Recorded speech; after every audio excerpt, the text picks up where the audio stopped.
Alright guys, today we've got an awesome video here from Tap Out Corner. Please check them out. This is the top 20 worst WWE finishers of all time. Pretty sure we're going to have a lot to say about this one. These are the top 20 worst WWE finishers of all time. Starting at number 20, John Morrison, Starship Pain. Okay. Alright, let me be clear. The Starship Pain looks absolutely amazing. The fact that John Morrison's able to do this is awesome, but the impact is where this finisher really lacks. Yeah, look, I agree, because the thing looks like a thing of beauty. It's impressive. It looks like ballet in the sky, basically, but once it connects, it doesn't really feel like it's going to be knocking anybody out or making them too hurt to continue, you know what I mean? So I think this is a pretty good first pick. I don't know if I would have had it in my lineup, but I mean, it makes sense now that it's been explained. There's a lot of things that can constitute to a bad finisher at the end of the day. It could be something that looks weak, or it could also be poor ring psychology. And what I mean by that is something that's overused and isn't protected. So for example, Shawn Michaels used to do sweet chin music, but now everyone is doing a thrust kick, and it just doesn't seem devastating anymore because it's overused. It's not protected, you know what I'm saying? There's other factors that go into it, but that's just a starter. So often, it looked like Jomo just barely hit his opponent. Even when the move did connect properly, it lacked the serious impact a finisher should have. Again, Starship Pain is a thing of beauty, but it's a prime example of a finisher that focuses on style rather than substance. Number 19, the Ultimate Warrior, Warrior Splash. Yeah. Now, WWE and wrestling in general were different in the 1980s. Even still, that's not a good enough defense for one of the biggest stars had such a weak-looking finisher. Yeah, and you know, in the 80s, in Warriors' defense, a lot of the wrestlers then looked like they were protecting each other a lot more. Like, you know, things like power bombs, body slams, shoulder tackles, things like that in the 80s looked a lot weaker. My explanation for that is simply for the fact that it was a lot easier to suspend disbelief, because a lot of people back then still thought wrestling was real, so you didn't have to be as physical back then. In today's day and age, now that everyone kind of knows it's a work and everything, I feel like in order to impress people, you have to do a more physical style these days. With that being said, yeah, Warrior Splash always looked really weak, even in the realm of like the 1980s era. So yeah, this is a good pick. The Ultimate Warrior's Warrior Splash just felt really underwhelming. Since Warrior's opponent was lying on the mat, no one they looked like couldn't they really got all sell of it. On top of that, Warrior's hands and or knees would often hit the mat first, minimizing the impact. If the splash had been performed from the middle or top rope, it would have looked a lot better. As it is though, the Warrior Splash was a real flop. Number 18, John Cena, STF. Some people say Cena's attitude adjustment isn't a good finisher. I don't agree, especially when his submission finisher is garbage. The move itself is actually great, but the way John Cena specifically does it is terrible. The majority of the time, it looks like the opponent is in more pain due to Cena's arms pushing against the side of their head than Cena choking them out. It's unfortunate too, because there are times where Cena would perform the STF really well. I'm not sure if John Cena loosened his hold to make it safer or what, but the STF should have GTFA. Yeah, I mean, compared to other finishers, it does look a little bit weaker. Again, it comes down to suspending disbelief, I guess. But overall, I don't hate the STF. I mean, I do think the attitude adjustment is better. I'm not a big fan, nor do I have enough respect for submission wrestling. I know it's an art form, and so submission finishers always lose some points for me just for the fact that they lack a little bit of impact. Obviously, there's always exception to the rules. But compared to a lot of other looser submissions out there, I never thought the STF was that bad. But hey, Number 17, Chris Benoit, Diving Headbutt. Not only is Chris Benoit controversial, but so is his finisher, the Diving Headbutt. The move can have some serious health risks if it's botched. However, on top of all that, the move just doesn't make a whole lot of sense. Like Starship Pain, the Diving Headbutt looks spectacular, but why would you hit your opponent with your head? One, that only dishes out a limited amount of damage, and second, are you going to hurt yourself as much, if not more, than your opponent? Look, I can understand why this one was picked. You know, it comes down to wrestling logic. This is something that would happen within the realms of sports entertainment, but not in real life. With that being said, just in the form of kayfabe, I always thought like Chris Benoit's diving headbutt looked absolutely devastating. And it was always interesting to see it hurt him as much as other people. It was just a fascinating move. There's other moves like that too, like the 5-star frog splash and a few other ones. I would disagree with this one. I mean, I thought his diving headbutt, when done right, looked devastating. So number 17, I don't agree with. I can understand the common sense part of this about why it's not safe. I don't disagree with that. But from a wrestling move standpoint, thought it looked pretty good. The diving headbutt just never made sense, and yet it's still being used to this day. Number 16, MVP, Playmaker. MVP is a cool wrestler, but his finisher was kind of dorky. Not only did it look silly, but it didn't look like it really hurt MVP's opponent either. Sometimes it actually looked like MVP hurt his knee more than the person taking the move. Now, Randy Orton used the same move as his finisher early in his career, but at least he quickly ditched it. MVP, on the other hand, has continued to use the Playmaker for his entire WWE career. Number 15. You know what? I don't hate that move, but I just feel like it's one of those moves that's probably easy to botch and make look like you didn't get all of it, if that makes sense. I don't think it's the move itself, but if you don't do it perfectly and both wrestlers are not in sync, I can understand why it looks pretty lame. Toxic Attraction, Toxic Shock. Moving on to tag team finishers, Gigi Joel and JC Jane's Toxic Shock was shockingly bad. Similar to John Cena's STF, the Toxic Shock isn't inherently a bad move. It's Dolan and Jane's execution that wasn't good. More often than not, Gigi or JC would miss their kick or just not make a solid connection. Okay, so again, this looks kind of similar to the whole thing we were talking about with MVP. So I guess the question I ask is a finisher bad still if you don't connect with it properly? Like, let's just assume that every time you connect 100% with a finisher the way it's supposed to go down, then that makes it a good finisher, right? Can you put it on a list just because it rarely gets executed correctly? Possibly. Like, I see a point for that. But there is a difference between the two. Causing the move to look awkward. Again, the idea of the finisher is good, but when you're constantly having trouble executing it properly, it's time to stop using it. Number 14, the Mountie, two-handed chokeslam. Now, the two-handed chokeslam is an awesome finisher. Wrestlers like the Great Khali and Omos have made it work. However, both of those guys were 7 feet or taller. Yeah, exactly. The Mountie, on the other hand, was just over 6 feet. That means his two-handed chokeslam didn't look nearly as impactful. Mountie's opponent was usually running when he hit it too, making the move look awkward as well. It's surprising that the Mountie caught any men with this finish. Yeah. You know, if you're a large size wrestler, then the two-handed chokeslam is absolutely perfect. You know, guys like Ali, Omos, things like that. It looks beautiful. If you're kind of like a medium-sized wrestler, but still fairly big, but not quite that tall, you're probably better off doing a spine buster, I would think. Move. Number 13, Fantasio, underwear swipe. In What's 1995, WWE fans were introduced to Fantasio, a magician-turned-wrestler. As you'd expect, Fantasio had a few tricks up his sleeve. He finished off his opponent by pulling their underwear off and then rolling them up for the pin. Oh, come on! Honest, this might be the most creative finishing move ever. You know, if Fantasio debuted in the Attitude Era, they would have had him do this finisher to all the women. Oh, we need sexual harassment panda out for this one, hey? Hello, sexual harassment panda. Don't do that. Don't touch there. Don't get wrestlers in the no square.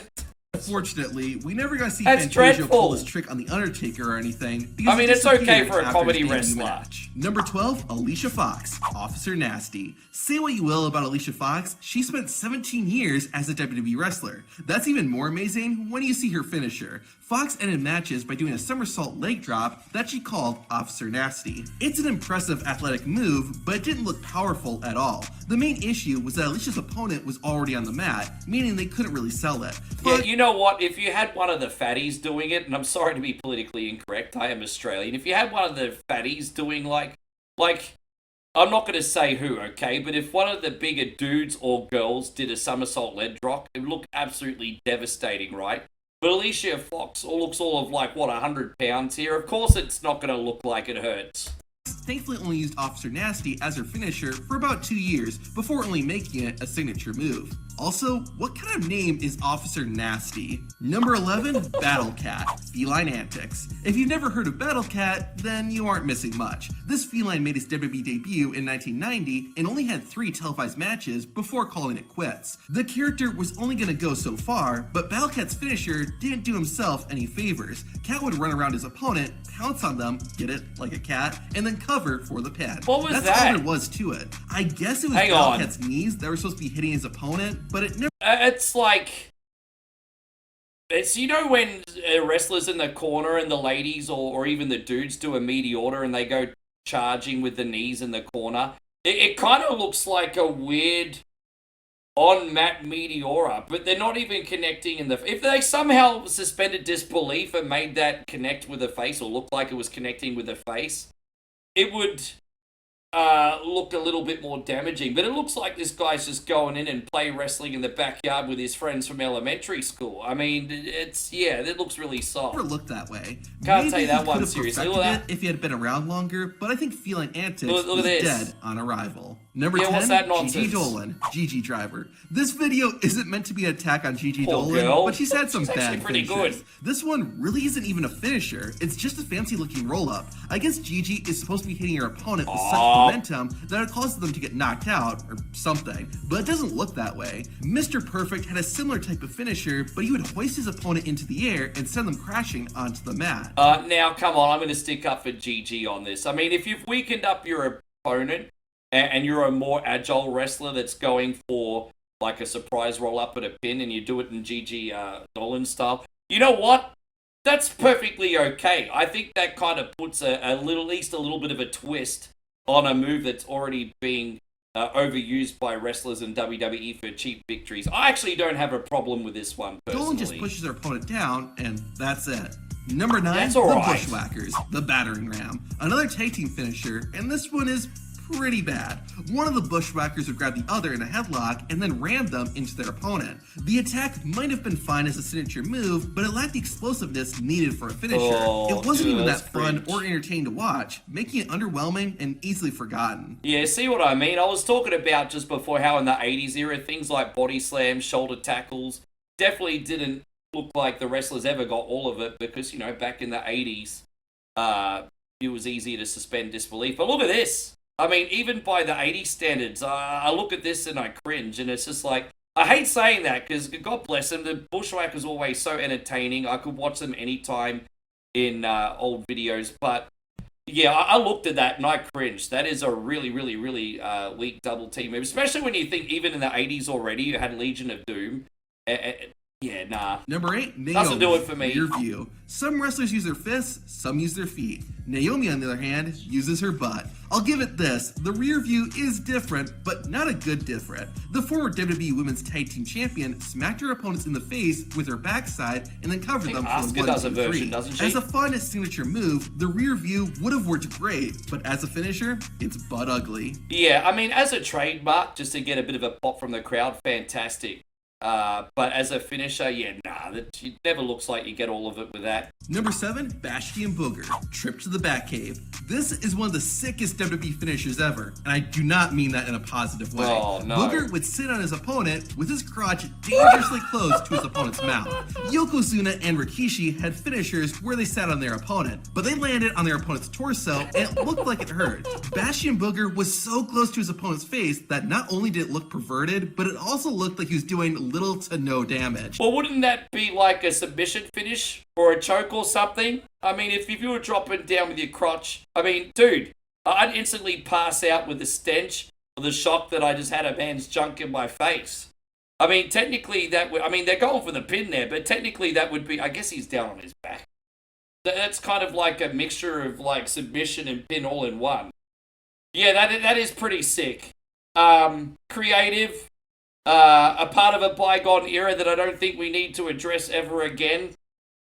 Interesting. I don't really have anything else to add. Disgusting wrestler. I guess it's a match made in heaven. I mean, I guess it suited his character. That was his Ferguson gimmick. Number 6, Kizarny, double arm DDT. Anyone remember What's wrong with a Kizarny? double arm DDT? Probably not, because his WWE career only consisted of 2 televised matches, and one of them was a battle royal. As such, we only got to see his finisher once, but even that was too much. Kizarny would hook his opponent's arms and hit a DDT. It was a lot like Dean Ambrose's Dirty Deeds, Yeah, see, that but looks instead, Kizarny would roll Cactus Jack through had and that. pull his opponent's arms down to the mat. It just lacked any real excitement and just looked odd. Thankfully, no one has stolen Yeah, it. no, Number you see, that kind of just looked like a tandem somersault, really, didn't it? Yeah, exactly. When Dean Ambrose, Cactus Jack, and all that did the double arm TV, look, damn, you're like crushing somebody's skull right in the mat. That just looked like a tandem somersault. Yeah, that was pretty weak. Terrible. Everrise, the French Terrible. Connection. If this is the first time you're hearing about Everrise, I don't blame you. The team was in WWE for over 2 years, from 2019 to 2021, but never made it to the main roster, and was relegated to NXT and 205 Live. There are probably several reasons for that, but one thing they definitely need to work on was their finisher. Oh my gosh, it was so bad. Everrise's finishing move was called the French Connection. Chase Parker and Matt Martel would lift their opponent into the air and have their opponent hit either the top rope or the turnbuckle. Yes, this actually got them the win. This just barely qualifies as an offensive move, and these guys are using it as a finisher? Yeah, well, big guys usually... that looks like a modified Snake Eyes, right? Where a bigger wrestler usually picks up a smaller wrestler and drops them chest or face first onto the top rope. I think that's like... It's Snake Eyes, isn't it? If I'm misspeaking, please let me know in the chat. But, I mean, that just looks like a regular move, you're right. Definitely going to stun your opponent and set up a bigger move, and I think that's the point. Definitely shouldn't be a finisher or a trademark at all. I mean, I guess you could use it as a trademark if it went into, like, a big suplex or something. But as a finisher, yeah, definitely not. I'm not sold by that. That's a ton of matches, but nobody looked at this and said, hey, maybe you guys should change the finisher. Number 4, Veto, dress code. This finisher is on another level. A negative one. In 2006, Vito started appearing on SmackDown wearing a dress. This character would never fly today, but it was a different time. Anyways, to play up the cross-dressing character, Vito got a new finisher, the dress code. Vito would shove his opponent's head under his dress, lock their arm, and start shaking. Most men would tap out within seconds, but can you blame them? The dress code is honestly so bad, it's almost good. Keyword being almost. A mixture of sexual harassment and submission wrestling all in one move. I mean, this is becoming a little bit of a pattern in this video. Again, a bygone era, probably a good thing that we don't have these types of moves anymore. Number 3, the Goon, cross-check. The Goon was one of the many bizarre characters that appeared in WWE in the mid-90s. The hockey player didn't win often, but when he did, it was always anticlimactic. The Goon's finisher saw him run to his opponent on the outside and knock them down, similar to a cross-check that real hockey players would use. Not only did the finishing move look weak, but the Goon always did it on the outside, meaning he would win by countout. Yeah, that would do you a lot of good. Yeah. I actually thought he looked pretty physical. I didn't realize that was the finish already. So it's basically like a shoulder tackle but getting someone in reverse. Okay, so like a charge or like a weaker spear. Look, he looks very physical. Like, it looked like it hurt. But, you know, again, that just looks like a setup move. Like to stun somebody to get them in an even bigger move, you know what I mean? I didn't have a problem with the move itself. But there's no bigger pet peeve I have in wrestling than like a count-out victory. It just feels so cheap and so unsatisfying, you know what I mean? Like, I could use some really, really rude analogies right now. Like, just imagine if you got a call girl in Vegas and then you had hugged her and then she left and went goodbye. I mean, it's kind of like that. It's just, you left feeling very, very cheapened by the whole experience. I need to really articulate myself better, but yeah, that move was pretty lazy. I don't like it. I hate count-out victories. Number 2, Byron Saxton, Saxton Nation. You might not remember, but before he was a commentator, Byron Saxton wrestled. He made his WWE debut on NXT back when it was a competition game show. Saxton ended up getting eliminated, and when you see his finisher, you can kind of tell why. Saxton Nation involved Byron grabbing his opponent, motioning for a skull-crushing finale, and then psych! No matter how much WWE shook the camera, this finisher did not look good. Dolph Ziggler summed it up the best. Yeah, it didn't look... So for me looking in now, it doesn't know if he's trying to do like a skull-crushing finale or a sling blade. It's almost like skull-crushing finale, change my mind, sling blade kind of... I don't know, it's very, very bizarre. It almost looks like he made a botch or changed his mind on what he was going to do. It just looks very off. Byron Saxton! And number 1, Solomon Crow, Pendulum Splash. In 2015, a wrestler named Solomon Crow debuted in NXT. He had an interesting look and appeared to have some potential. I remember him. Then he hit his finisher. Look at this! Hooks the leg! Also headbutt. This move was called the Pendulum Splash, and while it is the worst finisher of all time, at least it's safe to perform. Which finishers, though? Nah, I mean, I don't think it's the worst finisher of all time. It definitely looks weak. Look, my least favorite finisher, and I'm sorry, Finn Balor, because you're an incredible wrestler. I don't like the coup de grace. And again, it's mainly because, A, Finn's a smaller wrestler, so it doesn't really look like you're crushing someone when you've got someone that's like all of, 170 pounds jumping on somebody. And then also the suspension of disbelief element of it as well. I know, Pete, that's really polarizing, and some people are going to jump down my throat. That's fine. Thank you for watching, guys. Interesting video. Don't forget to check out Tap Out Corner. Thank you for the film, and we will see you next time. Take care, everybody.